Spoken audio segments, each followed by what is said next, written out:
আসসালামু আলাইকুম ভিউয়ার্স। আজকে আমি আপনাদের একটি কান পাকার ঔষধের কথা বলব। সাধারণত বাচ্চাদের এই সমস্যাটি হয়ে থাকে। কান পাকলে তাদের ব্যথা হয়, যন্ত্রণা হয়, পুজ হয়, অনেক সমস্যা হয়, গন্ধ আসে। এইসব যদি লক্ষণ থাকে তাহলে টেলুরিয়ান ঔষধটি মারাত্মক কাজ করে। আর যদি কানে বেশি পরিমাণে ব্যথা থাকে তাহলে হিপারসলভ 6 পাওয়ার 10 মিনিট অথবা 20 মিনিট পর পর কয়েক ডোজই ব্যথা কমে যাবে।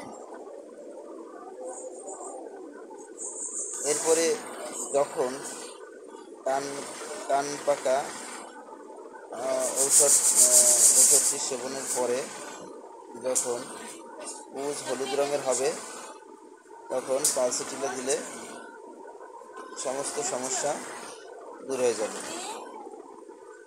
আসসালামু আলাইকুম ওয়া রাহমাতুল্লাহ।